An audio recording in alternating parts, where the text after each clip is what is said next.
Rebonjour tout le monde. Aujourd'hui, on va vous faire une petite démonstration de comment configurer le module montée-descente en vitesse, Run-Up, Coast-Down pour les initiés en anglais. Donc, pour commencer, on a besoin dans notre cas ici, on a 4 accéléromètres. Donc, on va utiliser les 4 canaux de notre collecteur de données, le Falcon. On va utiliser aussi le tachymètre qui est connecté en avant. Donc, on va prendre la vitesse en même temps que la vibration. Le test est destiné à trouver les vitesses critiques ou de la résonance dans les équipements.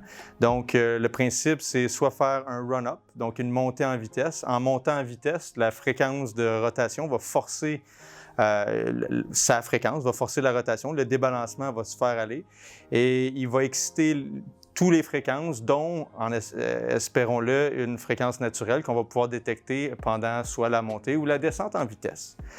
Donc, il y a un module fait pour ça sur le Falcon. Vous pouvez y accéder en cliquant sur le module montée-descente en vitesse. Même chose que dans les autres modules, on crée un dossier qui peut être au nom de notre client. Ici, je vais écrire STCD. Quand on va dans STCD, on peut créer différents équipements. Si chez ce client-là, on fait plusieurs tests, si on veut garder une certaine ordre dans nos mesures, on le fait de cette manière-là. Donc, on peut cliquer sur « Nouveau ». Le nom du nouveau test, on va l'appeler « banc », comme un banc de test. Test, et voilà. Donc, on clique sur OK, on accède à notre test banc, puis là, on va aller le configurer. Donc, on clique à gauche ou à droite sur « Configuration ». Puis là, on configure notre test. Nous, on a, comme je disais précédemment, on a 4 canaux, donc on va changer le nombre de voix pour 4 voix.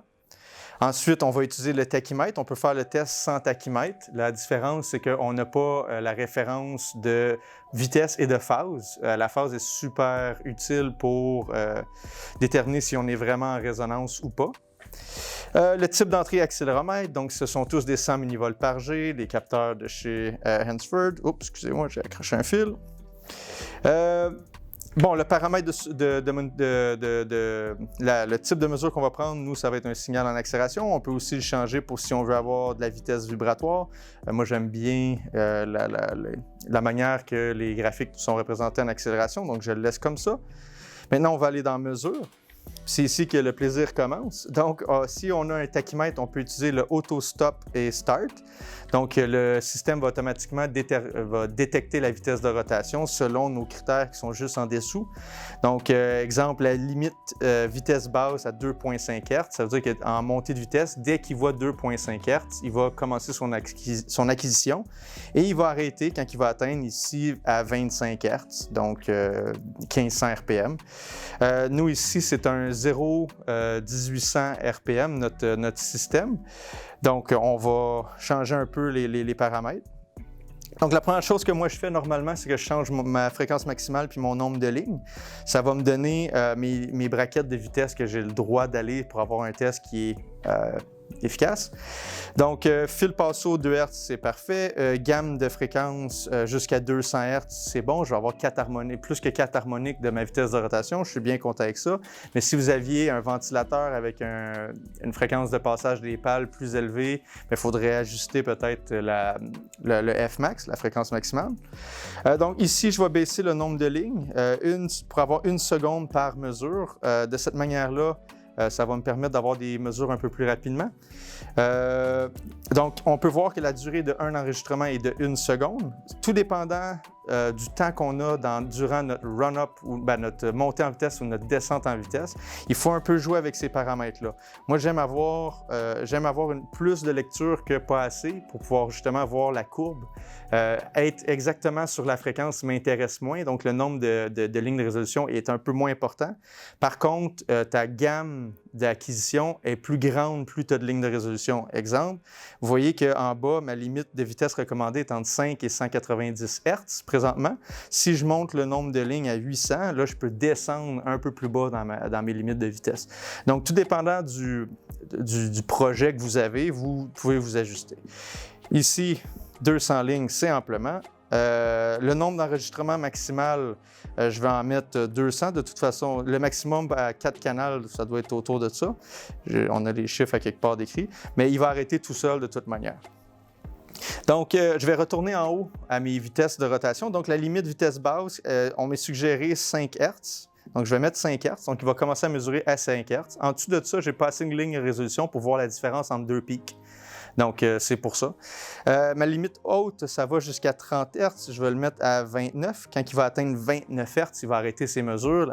La 30e vitesse m'intéresse moins. En dessous, delta vitesse, delta temps. Encore là, c'est surtout dans les coast down. Par exemple, si vous faites une turbine ou quelque chose qui a vraiment beaucoup d'inertie, vous pouvez en avoir pour des 20, 30, 40, 1 heure de temps de coast down. Donc, il faut ajuster comment que les acquisitions se font.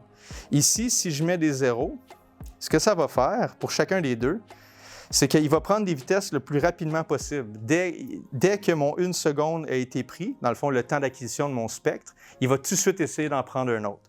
Par contre, si je mets, par exemple, un delta vitesse, si je mets, par exemple, 10 RPM ou 0.25 Hz, 15 RPM, donc, il peut attendre que cette valeur-là soit vraie avant de prendre une acquisition. Donc, si ça prend plus qu'une seconde, changer la vitesse de 15 RPM, il va attendre que la vitesse change pour prendre sa deuxième mesure.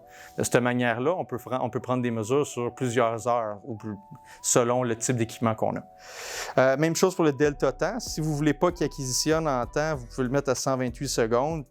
Et le delta vitesse à comme que je disais, à 0.25 pour 15, 0.25 pour 15 RPM. De cette manière-là, il va juste acquisitionner sur son trigger de delta vitesse et non sur son delta temps, parce que le premier des deux qui a raison va prendre une acquisition. Bon, pour mon exemple ici, on va mettre ça à 0.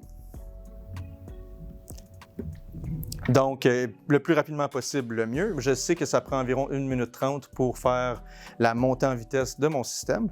Donc, ça devrait faire de belles mesures. Position des capteurs.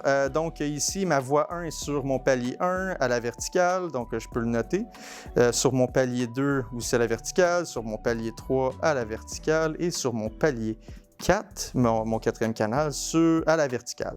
De cette manière-là, quand on fait l'analyse des données, c'est beaucoup plus facile de savoir quel capteur était où, parce qu'on va avoir beaucoup de données, puis ça va aller juste beaucoup mieux. Donc, on est prêt, on clique sur « Enregistrer ». Ensuite, on peut ajuster notre tachymètre, fait qu'on peut cliquer sur « Tachymètre » en bas à gauche. Une des manières les plus faciles, c'est qu'on peut faire « Test » ici. Moi, je vois le laser, je peux bouger mon collant réfléchissant en avant du laser et on peut voir la vitesse varier. Donc ensuite, on peut faire configuration automatique. De cette manière-là, je sais que mon tachymètre va être bien configuré. Et voilà, c'est fait. Enregistré, je suis prêt à faire mes acquisitions. On clique sur Acquisition. Il va se mettre en temps réel.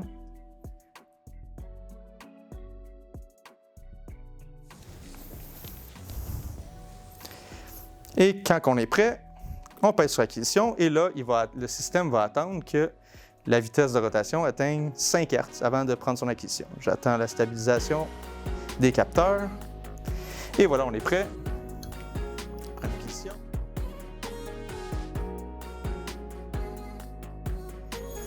Et voilà, donc le système acquisitionne des données à tous les secondes. Là, on regarde les enregistrements. Ils sont encore à 0, on n'a pas atteint le 5 Hz. À 5 Hz, il prend sa première, deuxième, troisième, et ainsi de suite.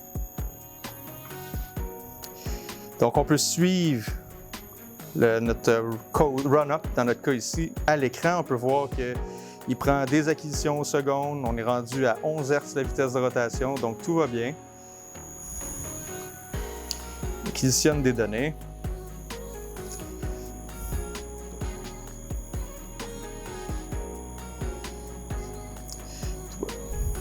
Passe très bien. Prendre des belles photos.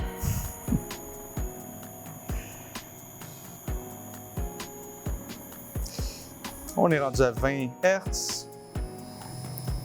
On a 46 mesures de prix, 47, 48. On continue à monter.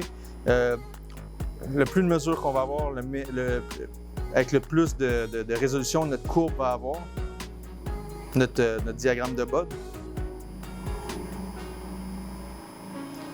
Et là, on va atteindre bientôt le 29 Hz. Et le système automatiquement arrête de prendre ses acquisitions. Et il a atteint sa pleine vitesse.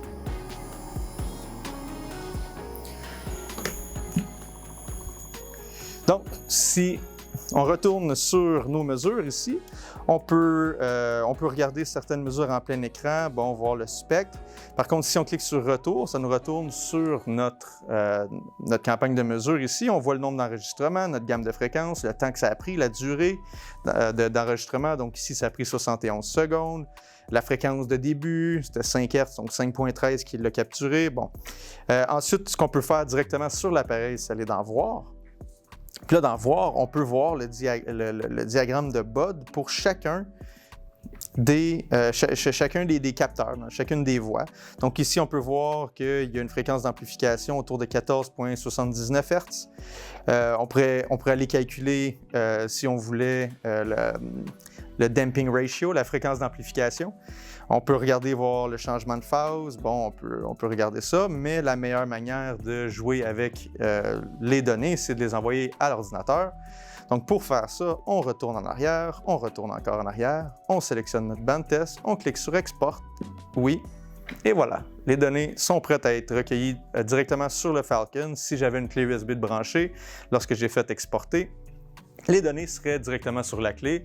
Donc, c'est plus facile d'aller interpréter les données sur une grosse écran. Alors, c'est tout ce qu'il y a à faire pour faire une bonne configuration pour prendre une collecte d'un run-up, coast-down ou montée-descente en vitesse. Bonne journée! Au revoir!